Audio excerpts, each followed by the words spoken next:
ജലീല നല്ല അടിപൊളി കാട്ടുകുതിര ഒരു കറുമ്പൻ എക്കോ സ്പോർട്ടിലെ കിടിലൻ വണ്ടിയില്ലേ? കിടിലൻ വണ്ടി ടൈറ്റാനിയം പ്ലസ് കേട്ടോ. ടൈറ്റാനിയം പ്ലസ് ആണല്ലേ?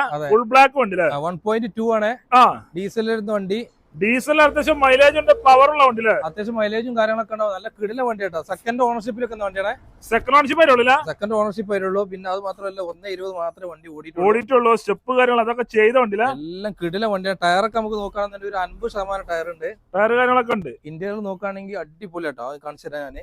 നല്ല വൃത്തിയുള്ള വണ്ടിയില്ലേ? നല്ല അടിപൊളി ബ്ലാക്കില് ആർക്കും ഇഷ്ടപ്പെടും വണ്ടി. റീപ്ലേസ് ഉണ്ടോ? റീപ്ലേസ് കാര്യങ്ങളൊന്നുമില്ല.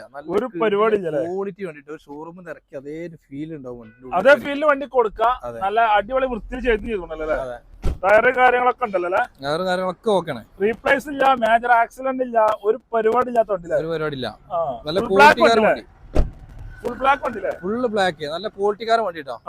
അങ്ങനെയാണെങ്കിൽ എത്രയാണ് എക്കോസ്പോർട്ട് ചോദിക്കുന്നത്? ചോദിക്കുന്ന റേറ്റ് 3,90,000 രൂപ ചോദിക്കുന്നുള്ളൂ. 390 ചോദിക്കുന്നുണ്ട്, കുറച്ച് കൊടുക്കും. അതിന് നമുക്ക് മാക്സിമം എന്തെങ്കിലും അഡ്ജസ്റ്റ് ചെയ്യാൻ ചെയ്ത് കൊടുക്കാം. ഈ ലോൺ പരിപാടിയൊക്കെ ആണെങ്കിലോ? ലോണൊക്കെ ആണെന്നുണ്ടെങ്കിൽ നമുക്ക് 2.5-3 റുപ്യന്റെ അടുത്ത് ലോൺ കയറും. മാക്സിമം പ്രൊഫൈൽ ആണെങ്കിൽ നോക്കി ചെയ്ത് കൊടുക്കാം. നല്ല പ്രൊഫൈൽ ആണെങ്കിൽ മാക്സിമം ലോൺ ചെയ്ത് കൊടുക്കാം.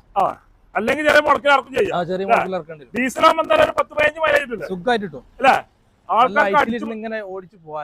വന്ന് ഓടിച്ചൊക്കെ വണ്ടി എടുക്കും അല്ലേ? നമ്മൾ പറഞ്ഞിട്ടുണ്ട്. ഈ നമ്പറിൽ വിളിച്ചോട്ടെ.